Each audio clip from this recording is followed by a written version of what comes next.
Salam IT News. Kami melaporkan bahwa hujan lebat yang mengakibatkan banjir karena meluapnya aliran sungai masih menyebabkan terjadinya bencana di daratan Tiongkok. Kini ketinggian air di Sungai Yangtze sudah melampaui level alarm. Banjir dan gempa bumi merusak sejumlah wilayah di daratan Tiongkok. Sedangkan Provinsi Jiangxi mengumumkan persiapan masa perang. Mari simak info selengkapnya. Rezim Tiongkok meningkatkan peringatan tanggap banjir ke level tertinggi kedua pada 12 Juli 2020 setelah mengumumkan bahwa 27 provinsi terdampak akibat derasnya hujan badai yang terus menyebabkan malapetaka. Sementara itu, di sepanjang ribuan mil dari Sungai Yangtze ketinggian air melampaui level alarm. Pada 12 Juli, warga Wuhan, kota tempat virus pertama kali muncul, menggunakan karung pasir untuk mengangkat dan memperkuat tepian sungai, sementara beberapa daerah Yangtze mencapai lebih dari 28,652 meter atau lebih dari 4,572 meter di atas permukaan tanah rata-rata. Pihak berwenang memperkirakan bahwa ketinggian sungai akan naik lebih dari 28,9 meter pada 14 Juli atau lebih dari 4,8 meter di atas permukaan tanah. Sejumlah kota di dekat Provinsi Jiangxi hampir tenggelam akibat dikepung banjir.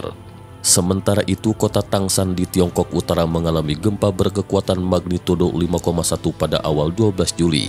Getaran itu merusak bangunan yang terbuat dari material berkualitas buruk. Hari itu, Kabupaten Luchuan di Provinsi Yunnan, Choike di Provinsi Sichuan, dan Wusan di kota Chongqing juga masing-masing mencatat gempa berkekuatan magnitudo 4,4, 4,0, dan 3,0.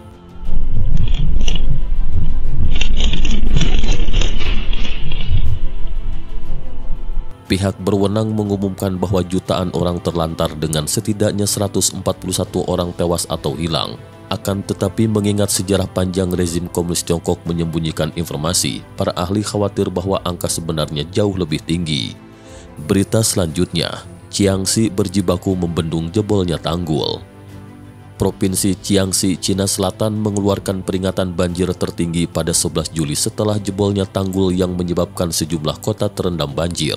Pada 12 Juli, media CCTV yang dikelola pemerintah melaporkan bahwa dari 2.554 km tepi sungai atau danau Jiangxi, hampir 2.242 km telah mencapai di atas tingkat siaga.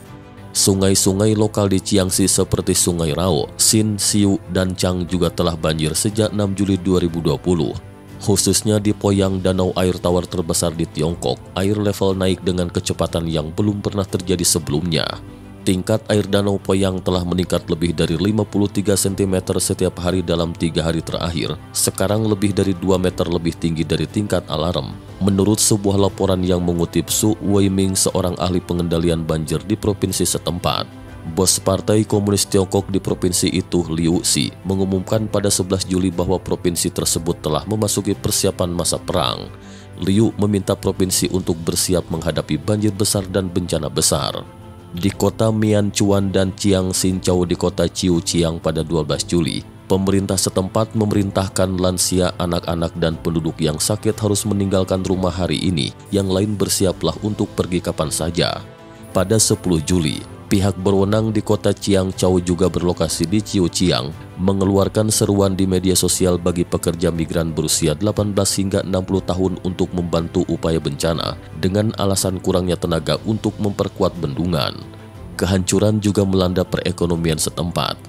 3.000 ton teh menjadi sampah setelah terendam air lebih dari 1 malam, kata Cheng, seorang pemilik pabrik teh di daerah Se di timur Provinsi Anhui, dalam sebuah video media sosial yang diterbitkan pada 10 Juli 2020. Cheng mengatakan kepada media pemerintah Beijing News bahwa dia khawatir tak bisa memberikan kompensasi kepada lebih dari 1.000 petani yang memasoknya daun teh.